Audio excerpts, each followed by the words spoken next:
The United States spends more on defense than the next 10 countries combined. It has the most powerful navy in human history, unmatched global reach, and military technology no one else can replicate. And yet, in the Caribbean Sea, America's own backyard, a single oil tanker refused to surrender, and the Coast Guard didn't have the resources to board it. This isn't about Venezuela. This isn't about sanctions. This is about the moment the world discovered that American power might be wider than it is deep. This is not sensationalism. This is system analysis. Let me show you who's really being targeted. Somewhere in the Caribbean, a tanker called the Bella 1 is drifting. Picture the scene from a helicopter view, a massive vessel cutting through blue water, American Coast Guard ships circling at a distance, unable to approach. The Bella 1 is on the U.S. Treasury sanctions list. It's carrying Venezuelan crude oil bound for China, and it has refused to allow boarding. The Coast Guard is waiting for reinforcements. Specialized maritime security response teams, elite units trained to rappel from helicopters onto moving decks, are not nearby. They're stretched across the globe, handling other missions, other crises, other priorities. Days pass. The tanker keeps moving. The Trump administration called this an unprecedented pressure campaign. Officials used words like blockade and quarantine. But when confronted with a single defiant ship, the machinery of American enforcement ground to a halt. Here's the number that should disturb you. The United States has announced it will interdict vessels violating Venezuelan sanctions across an area of roughly 6 million square nautical miles. To patrol this effectively would require resources the Coast Guard simply doesn't have. The gap between announcement and execution is not a minor discrepancy. It's a canyon. Captain Luis Mendoza still remembers the exact moment he understood something had changed. He was 53 years old, standing on the bridge of a Venezuelan oil tanker in late 2024, watching American patrol boats appear on the horizon. For 28 years, he'd transported crude across these waters. He'd seen American power up close, the helicopters, the boarding teams, the overwhelming force that made resistance unthinkable. But this time, he noticed something different. The patrol boats kept their distance. They circled. They waited. And then after 6 hours, they withdrew. Mendoza told his first mate, "They're not as strong as they look." That observation is now spreading through shipping channels across the world. And once adversaries believe American bark is worse than its bite, they test American resolve more frequently. This is the hidden cost of the Bella 1 standoff, not the oil that reached China, but the perception that reached everyone else. What most people get wrong about this crisis is thinking it's about Venezuela. It's not. Nicolas Maduro is a convenient villain, and his government makes an easy target for American sanctions. But Venezuela is the stage, not the play. The real confrontation is between Washington and Beijing over a question that will define the next 50 years. Can the United States still control access to resources in the Western Hemisphere? China is Venezuela's largest oil customer. Despite American sanctions, Chinese companies have continued purchasing Venezuelan crude, providing Caracas with an economic lifeline worth billions annually. Chinese firms have invested an estimated $60 billion in Venezuelan infrastructure, oil fields, and loans over the past 2 decades. This is not charity. This is strategic positioning. Here's the first question you need to sit with if American sanctions are supposed to isolate Venezuela. Why is Venezuela's largest trading partner getting stronger, not weaker? Zhang Wei still remembers the exact moment he realized his company had become a target. He was 47, a logistics manager at a Chinese state-owned energy firm in Shenzhen, reviewing shipping manifests on a Tuesday morning when his phone rang. A colleague in Singapore told him that one of their contracted tankers had been flagged by American authorities. The cargo was Venezuelan crude.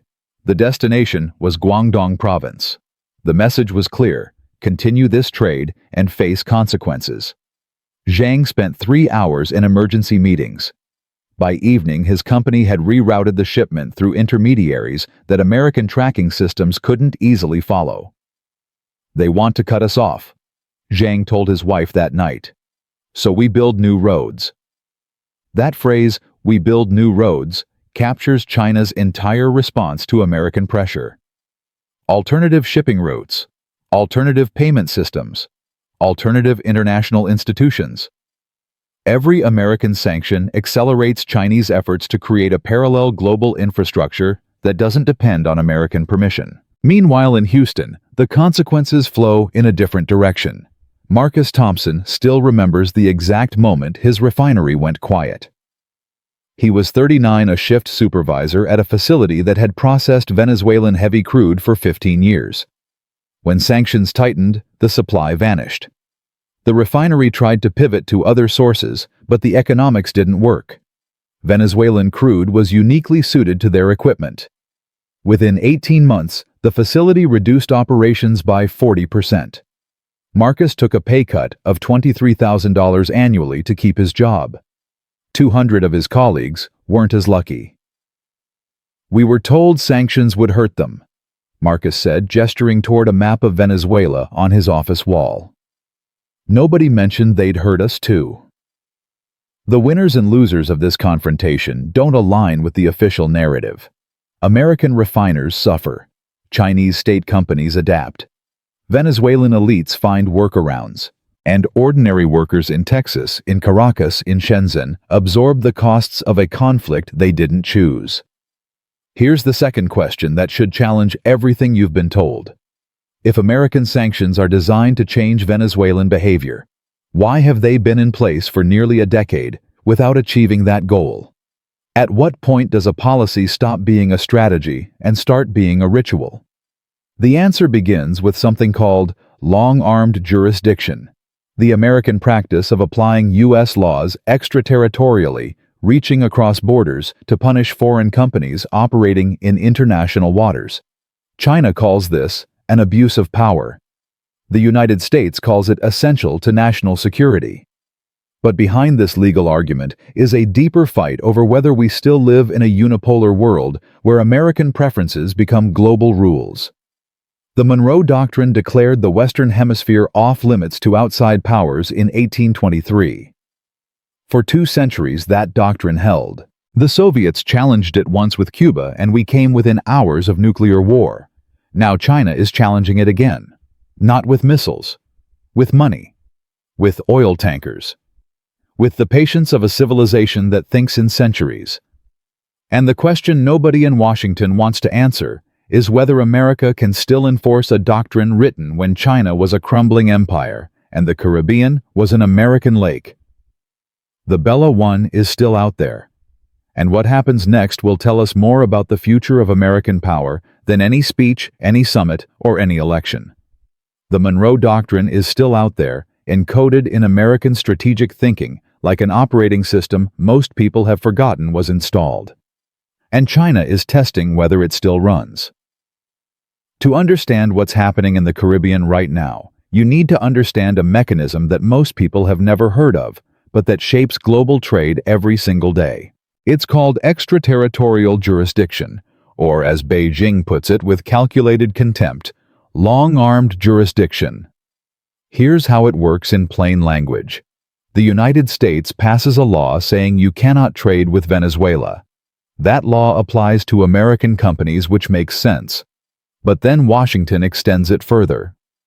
Any company anywhere in the world that touches the American financial system uses dollars, clears transactions through American banks, or has American shareholders is also subject to that law. Violate it, and the United States can freeze your assets, block your access to dollar markets, and effectively exile you from the global economy. Think of it like this. Imagine your neighbor decides he doesn't like the family 3 streets over. So he tells you, if you talk to them, if you sell them groceries, if you let your kids play with their kids, he'll cut off your electricity. You'd say that's insane, he doesn't control your electricity. But what if he does? What if every wire in the neighborhood runs through his house? That's the position of the United States in global finance. The dollar is the wire. Nearly 90% of international trade is conducted in dollars. Almost every major bank in the world needs access to the American financial system to function. When Washington says, "Don't trade with Venezuela," it's not a request. It's an ultimatum backed by the most powerful economic infrastructure on Earth. Dr. Elena Vargas still remembers the exact moment she understood how deep this control runs. She was 41, a trade economist at a university in Sao Paulo, reviewing transaction data for a research paper when she noticed something strange. Brazilian companies were refusing contracts with Venezuelan partners, even though Brazilian law imposed no such restriction. When she called contacts in the banking sector, they explained it quietly. Their American correspondent banks had made clear that any Venezuela-linked transactions would trigger compliance reviews. No threats, no formal sanctions, just the implication that access to dollar clearing might become complicated. The weapon isn't the bullet, Elena told her graduate students the following week. The weapon is making sure everyone knows you have a gun. This mechanism has been remarkably effective for decades. But it depends on one critical assumption that there is no alternative. As long as the dollar is the only game in town, American financial power is absolute. The moment alternatives emerge, that power begins to erode. And here's the first question you should be asking. What happens when someone builds a different wire? China has been building alternative infrastructure for 15 years. The Cross-Border Interbank Payment System, CIPS, launched in 2015, allows transactions in yuan without touching American banks. It's not yet a replacement for the dollar system, but it's growing. In 2023, CIPS processed over $14 trillion in transactions, up from essentially zero a decade earlier. Picture a graph showing this growth, a line that barely registers in 2015, then curves upward year after year, approaching a trajectory that would have seemed impossible when American financial dominance was unquestioned. What most people get wrong about this competition is thinking it's about ideology. It's not. It's about options. Venezuela doesn't care whether it gets paid in dollars or yuan, it cares about getting paid. Chinese companies don't care about challenging American hegemony. They care about accessing oil without risking their assets. The shift away from dollar dominance isn't driven by anti-American sentiment. It's driven by the rational calculation of actors who want to reduce their vulnerability to a system controlled by someone else. Remember Zhang Wei from Part 1, the logistics manager in Shenzhen, whose company rerouted Venezuelan oil shipments to avoid American tracking. His firm didn't switch to yuan payments out of patriotism. They switched because their legal team calculated that dollar exposure created unacceptable risk. Every sanction, every seized tanker, every frozen account pushes more companies toward the same conclusion. American financial weapons are so effective in the short term that they accelerate their own obsolescence in the long term. Now let me show you the other side of this mechanism. The part that explains why Europe is silent. During the Cold War, American confrontations with Soviet influence had full NATO backing. When Kennedy blockaded Cuba in 1962, European allies supported the action despite the risk of nuclear war. That solidarity was automatic, reflexive, built into the architecture of Western alliance. This time is different. Heinrich Müller still remembers the exact moment he realized Germany wouldn't follow Washington into this fight. He was 62, a senior policy advisor in Berlin's foreign ministry, sitting in a conference room in early 2024 as American officials presented their Venezuela strategy. The Americans wanted European sanctions coordination, joint enforcement, a unified front against Chinese economic aggression in the Western Hemisphere. Heinrich watched his colleagues' faces. Polite attention, careful notes, and underneath the unmistakable expression of people who had already decided to do nothing. After the meeting, his minister put it bluntly, "We spent 2 years rebuilding our energy relationships after Russia. We're not going to damage our China trade for a crisis in America's backyard that doesn't threaten us." European silence isn't betrayal, it's calculation. German exports to China totaled over 100 billion in 2023. French luxury goods, Italian machinery, Dutch semiconductors all depend on Chinese markets. When Europeans look at the Venezuela standoff, they see risk without reward. Supporting American sanctions means angering Beijing. And Beijing has leverage that Washington doesn't, the ability to grant or deny access to the fastest-growing consumer market in human history. Here's the second question that should reframe your understanding: if America's closest allies won't support this confrontation, what does that tell us about the actual distribution of global power?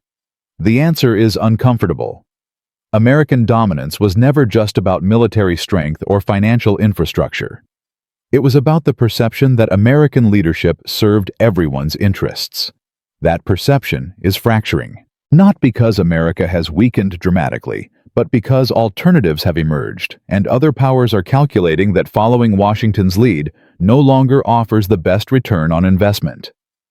Let me give you one more human story that captures this shift. Maria Santos still remembers the exact moment her country chose a different path. She was 36, a trade negotiator for the Brazilian government, sitting in a windowless room in Brasilia during discussions about whether to join American sanctions on Venezuela. The pressure was intense, implied threats about trade preferences, hints about future cooperation, the full weight of American diplomatic machinery. But the numbers told a different story. China had become Brazil's largest trading partner 5 years earlier. Chinese investment in Brazilian agriculture, mining, and infrastructure exceeded $70 billion. When Maria's team ran the calculations, the conclusion was clear: aligning with Washington on Venezuela would cost more than it would gain. Brazil abstained. "We used to orbit Washington," Maria said later. "Now we have options." Options. That single word explains more about the current crisis than any amount of strategic theory. For decades, the United States could enforce its preferences because there were no alternatives. Now there are. And every country in the world is recalculating. The Monroe Doctrine declared the Western Hemisphere off-limits to outside powers when outside powers couldn't offer what America offered.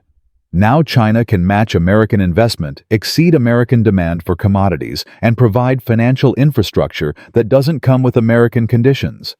The doctrine isn't being challenged by military force.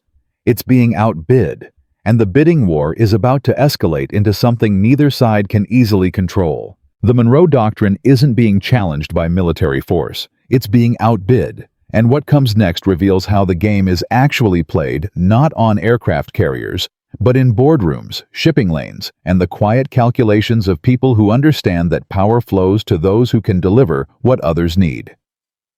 Let me show you what's really happening behind the headlines. The official story goes like this. The United States is enforcing sanctions against a corrupt Venezuelan regime to promote democracy and human rights. American naval power is being deployed to prevent sanctioned oil from reaching global markets. This is about principles, about rules-based international order, about holding authoritarian governments accountable. Now let me show you the reality. In 2023, the United States quietly granted Chevron a license to resume oil operations in Venezuela. The American energy giant had maintained skeletal operations there for years, waiting for exactly this moment. Within months, Venezuelan crude was flowing again, not to China, but to American refineries. The same heavy crude that sanctions were supposed to keep off the market was suddenly acceptable, as long as American companies controlled it and American refineries processed it. Pause for a moment and consider what this means. The sanctions were never about keeping Venezuelan oil out of global markets. They were about keeping Venezuelan oil out of Chinese hands. When American companies can profit the oil flows, when Chinese companies try to purchase, the Navy intervenes. This is not cynicism. This is documented policy. And once you see it, you cannot unsee it. Commander Sarah Mitchell still remembers the exact moment the contradiction became undeniable. She was 44, a Coast Guard officer stationed in the Caribbean, reviewing interdiction orders on a humid evening in late 2024. Her team had spent 3 weeks tracking a tanker carrying Venezuelan crude toward Chinese ports. They'd logged thousands of miles, burned hundreds of thousands of dollars in fuel, coordinated with multiple agencies. Then new orders came through, stand down. The tanker's cargo had been purchased by an intermediary connected to a licensed American company. The same oil, the same Venezuelan regime, the same sanctions supposedly in effect, but now untouchable. Sarah stared at the screen for a long time. "We're not enforcing sanctions," she told her executive officer. "We're enforcing market share." That phrase should stay with you. We're enforcing market share, because it captures the hidden logic of this entire confrontation. Here's the first question you need to answer for yourself. If sanctions are about principles, why do they have carve-outs for American profits? The answer is uncomfortable. American foreign policy operates on two levels simultaneously. The public level speaks the language of democracy, human rights, international law. The operational level speaks the language of strategic advantage, resource control, and great power competition. Both levels are real. But when they conflict, the operational level wins. What most people get wrong about great power competition is thinking it's about ideology. The Cold War conditioned us to see global conflicts as battles between systems: capitalism versus communism, freedom versus tyranny. But the US-China confrontation isn't ideological. Both countries operate mixed economies. Both have authoritarian elements and market elements. The competition is simpler and older. It's about who controls access to resources, shipping lanes, and the infrastructure of global trade. Venezuela has the largest proven oil reserves on Earth, larger than Saudi Arabia, larger than Iran, larger than Russia. Control over Venezuelan oil isn't about Venezuelan democracy. It's about whether Chinese energy security can be held hostage to American naval power. Now let me show you who pays the price for this competition.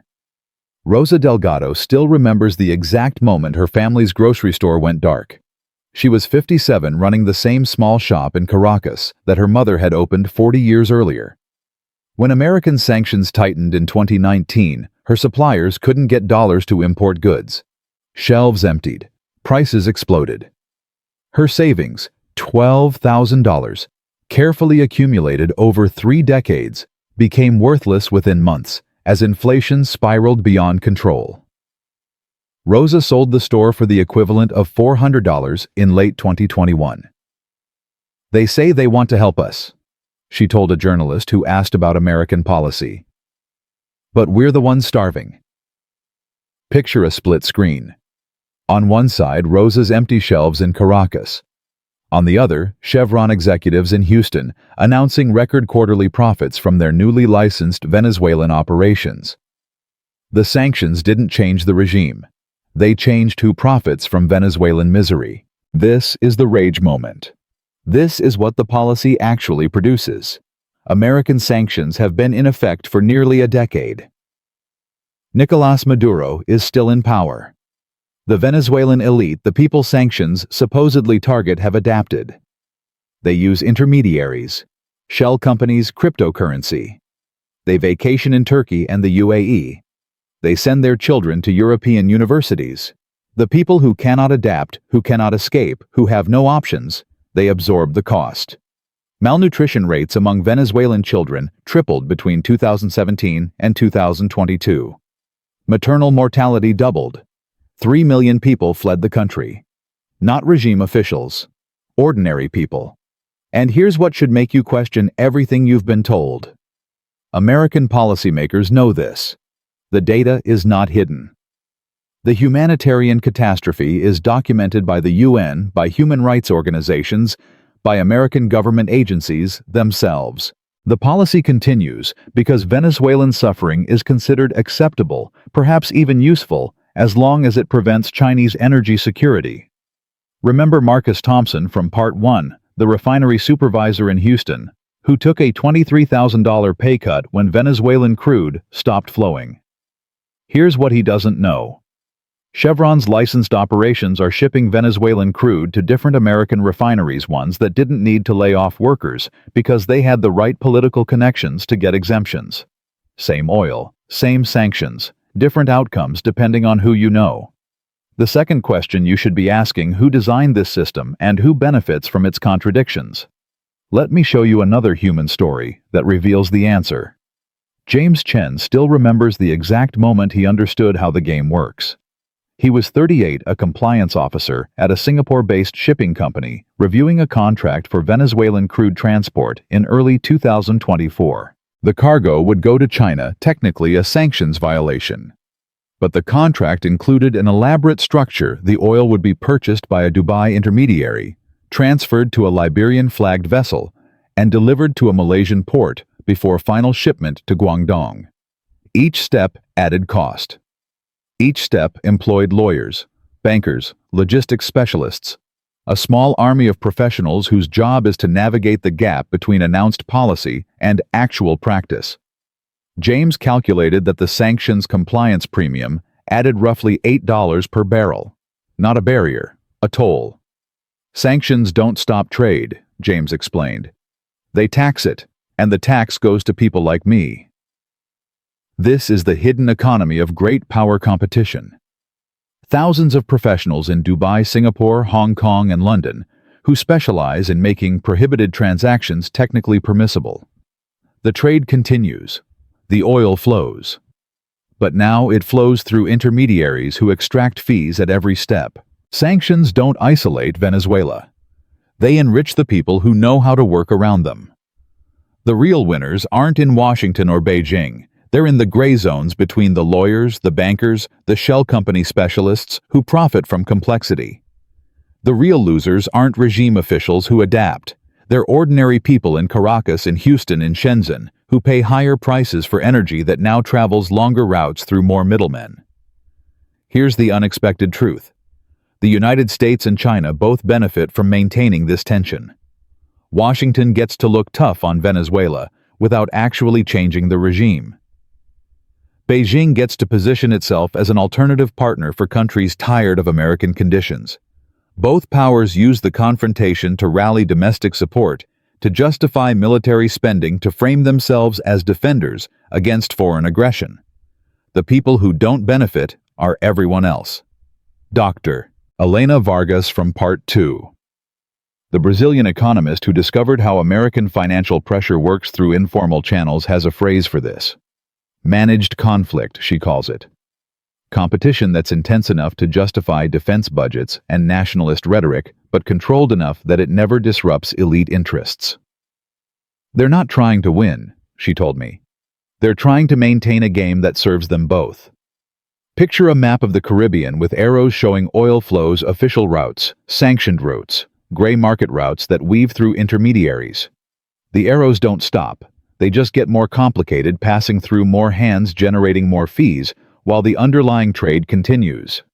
The Monroe Doctrine isn't being defended, it's being monetized. And the cost of that monetization is about to come, due not in diplomatic cables or naval standoffs, but in the lives of millions of people who never chose to be caught in the middle of a great power competition that serves everyone except them. The Monroe Doctrine isn't being defended. It's being monetized, and the cost of that monetization doesn't arrive as a single catastrophe. It accumulates slowly, invisibly, like rust on a bridge unnoticed, until the weight of traffic reveals what was lost while everyone looked elsewhere. Systems don't collapse, they erode. And the erosion of American hemispheric dominance will be measured not in naval battles or diplomatic crises, but in the quiet decisions of millions of people who gradually stop assuming that Washington's rules are the only rules. Let me show you what the next decade looks like for the people caught in this transition. Carlos Mendez was 31 in 2024, an engineer at Venezuela's state oil company, PDVSA. His salary converted to dollars at black market rates was approximately $47 per month, down from what would have been $1,200 a decade earlier before sanctions and economic collapse. He stayed because leaving meant abandoning his aging parents. By 2034, if current trajectories hold, Carlos will be 41. PDVSA will have pivoted almost entirely toward Chinese partnerships. His salary, paid partly in yuan, will have risen to roughly $340 monthly. Better than the crisis years, but still a fraction of what Venezuelan engineers earned when American companies dominated the oil sector. His skills will be calibrated to Chinese equipment and Chinese technical standards. His future will be oriented toward Beijing, not Houston. Not because he chose China, but because America chose to sanction him out of options. Picture a chart showing Venezuelan oil exports over 20 years, the line that once flowed predominantly toward American refineries, now bending steadily eastward, crossing an inflection point around 2026, where China becomes the permanent majority customer. Now let me show you who wins from that same transition. Li Xiaoming was 33 in 2024, a project manager at China National Petroleum Corporation in Beijing. His job was to oversee logistics for Venezuelan crude shipments, navigating the sanctions, coordinating with intermediaries, solving the problems that American pressure created. By 2034, Li will be 43. The sanctions evasion infrastructure his team built will have matured into permanent shipping routes.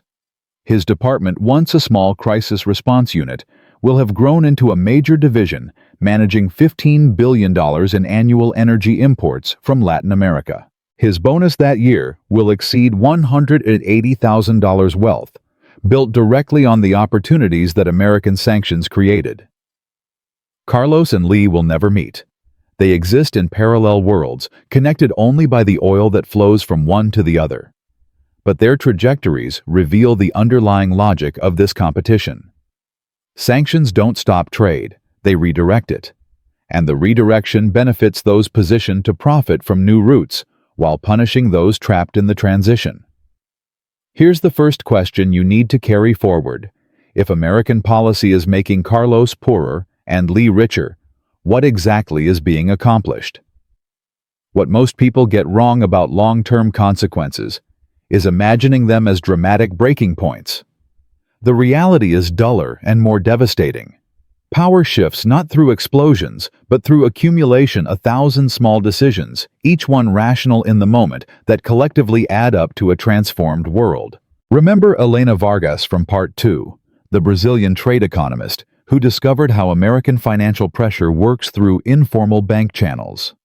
She's been tracking what she calls the slow pivot, the gradual reorientation of Latin American trade away from American dependence.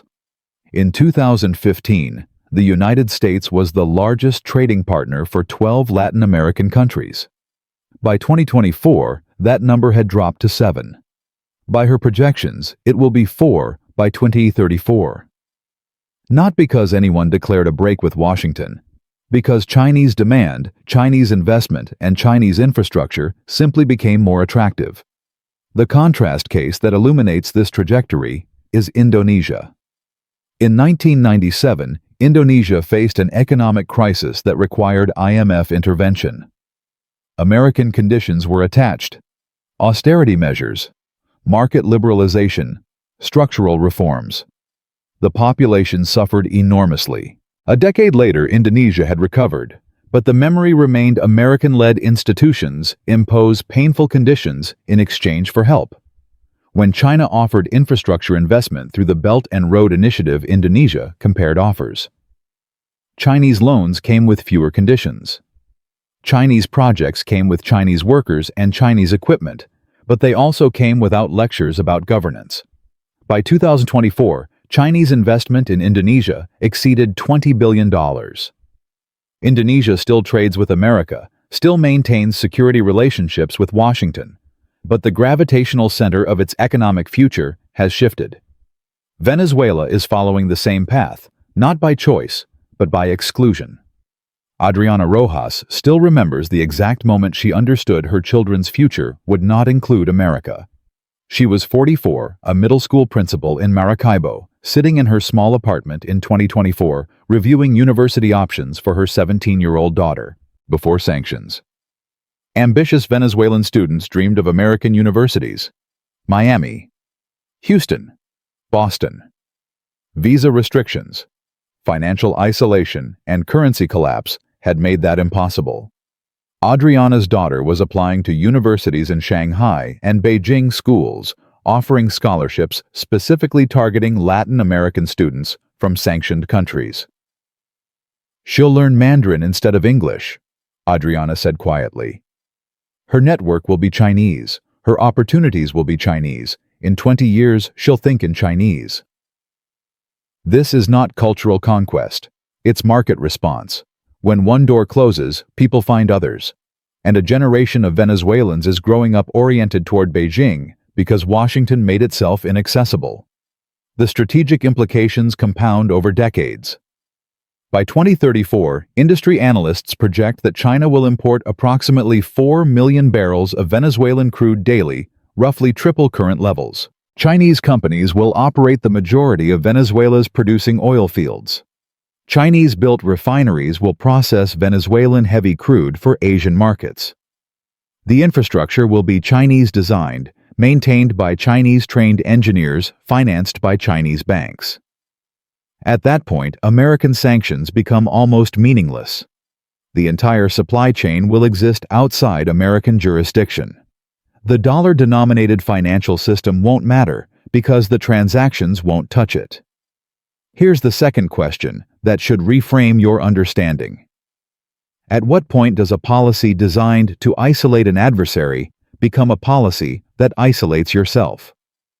The unexpected truth is that American dominance in the Western Hemisphere depended less on military power than on being the best option available. For decades, America was the largest market, the most advanced technology partner, the deepest capital pool. Countries aligned with Washington because alignment paid. That calculation is changing, not because America weakened dramatically, but because China strengthened sufficiently to offer alternatives. And every sanction, every seized tanker, every financial restriction accelerates the search for those alternatives. Remember Commander Sarah Mitchell from Part 3, the Coast Guard officer who realized she was enforcing market share rather than principles. By 2034, if she's still serving her mission, will have transformed. The tanker interdictions will have largely ended, not because policy changed, but because the tankers will be traveling routes that never enter American accessible waters. The gray market infrastructure built to evade sanctions will have matured into permanent alternative systems. She'll patrol a Caribbean that still looks the same, but operates entirely differently. Here's a timeline visualization, 2024. America interdicting tankers, imposing costs, maintaining pressure. 2027. China completing alternative payment systems that bypass dollar clearing. 2030. Latin American countries routinely invoicing in yuan for commodity exports. 2034. The Monroe Doctrine effectively suspended not by declaration, but by irrelevance. The winners of this transition aren't in Washington or Beijing. They're the intermediaries, the infrastructure builders, the professionals who profit from complexity. James Chen from Part 3, the Singapore compliance officer who explained that sanctions are really just tolls, will see his industry flourish. By 2034, the sanctions navigation sector will be a mature institutionalized part of global trade, employing tens of thousands, generating billions in fees, transforming prohibition into premium pricing. The losers are everyone caught between powers. Rosa Delgado's grocery store in Caracas closed in 2021. Her children left Venezuela for Colombia in 2023. By 2034, her grandchildren will be growing up in Bogotá, speaking Spanish with Colombian accents, their connection to Venezuela, a fading memory. She lost her country to a competition she never joined. Marcus Thompson, the Houston refinery supervisor, took his pay cut in 2024. By 2034, he'll be 63, calculating whether he can afford to retire. His pension fund invested in American energy companies will have underperformed Chinese competitors for a decade. His career trajectory bent downward the moment policy decided that controlling Venezuelan oil mattered more than processing it. The system doesn't collapse. It just stops working for the people it was supposed to serve. And the question nobody in power seems to be asking is whether any of this is making anyone safer, more prosperous, or more free, or whether we're all just paying the cost of a competition that benefits the competitors while impoverishing everyone else. That question leads us to where we stand right now in this moment, when the choices being made today will determine which version of the future actually arrives. The system doesn't collapse. It just stops working for the people it was supposed to serve.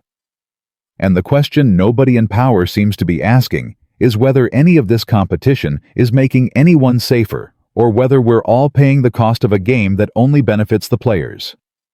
Let me bring you back to where we started. The Bella 1 is no longer in the Caribbean. After days of standoff, it completed its journey. Venezuelan crude delivered to Chinese refineries. American interdiction orders unfulfilled, the gap between announcement and execution exposed for anyone paying attention. The tanker has since been renamed, reflagged, absorbed into the gray market fleet that moves sanctioned oil across oceans, while lawyers and compliance officers extract their fees at every port.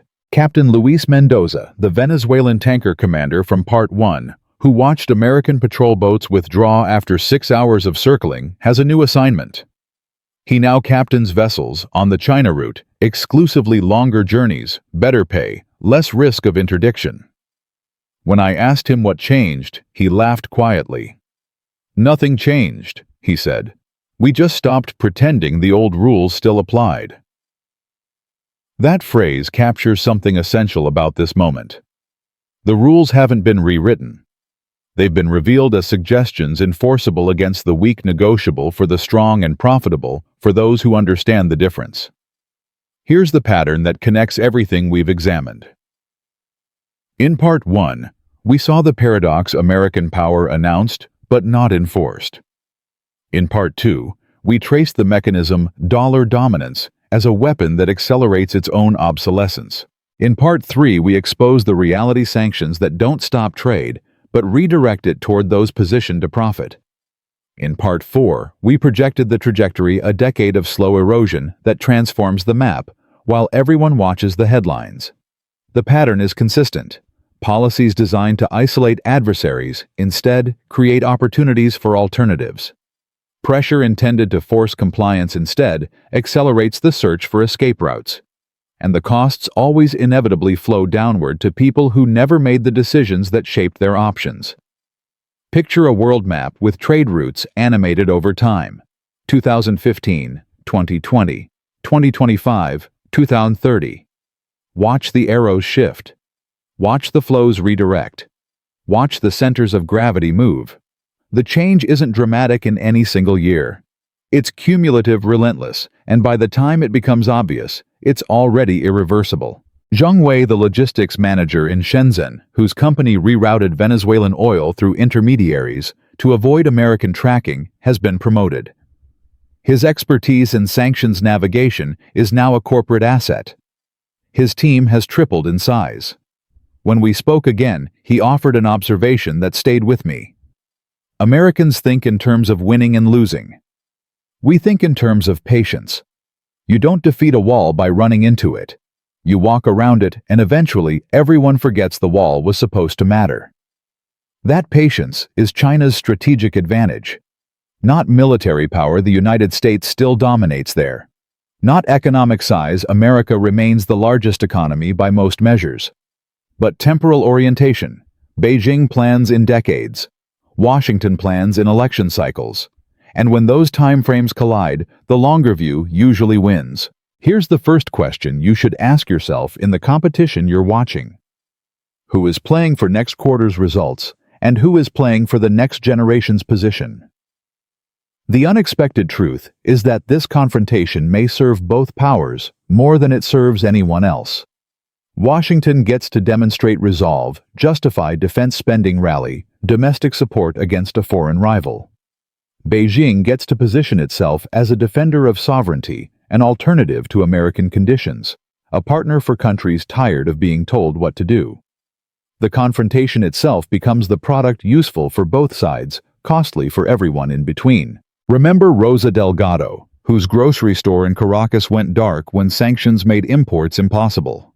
Remember Marcus Thompson, the Houston refinery supervisor who took a $23,000 pay cut when Venezuelan crude stopped flowing. Remember Elena Vargas tracking the slow pivot of Latin American trade away from American dependence. They don't appear in strategic analyses. They don't testify before congressional committees.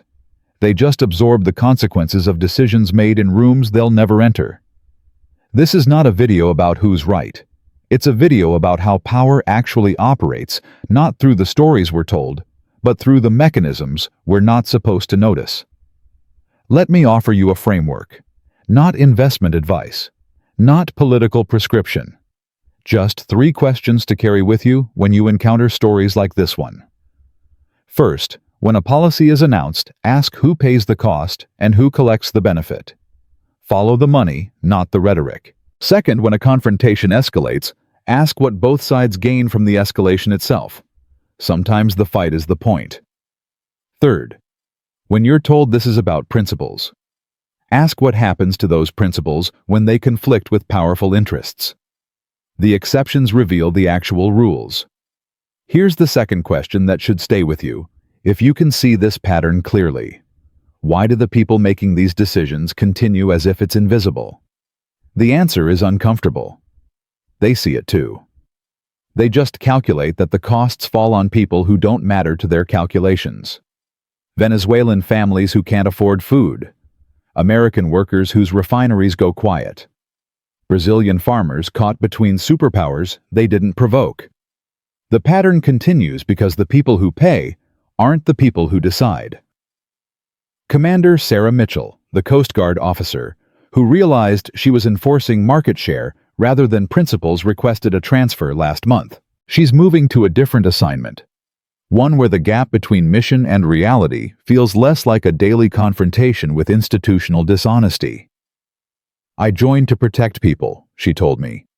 Somewhere along the way, I became a tool for protecting market positions. That's not the same thing. It's not the same thing. And the distance between what we're told and what we're shown is the space where understanding becomes possible. I started this video with a paradox: the most powerful military in history, unable to board a single defiant tanker. That image contains everything you need to know about the current moment. Power is real, but it has limits. Dominance is possible, but it has costs. And the world we're entering, multipolar, contested, uncertain, will be shaped by those who understand where the limits are and who bears the costs. Venezuela is the battleground. China is the target. But the real question isn't who wins this confrontation. The real question is whether anyone in power is counting the people caught in between, or whether they've already decided that some lives are just the price of position. In great power competition, the great powers compete. Everyone else pays the bill.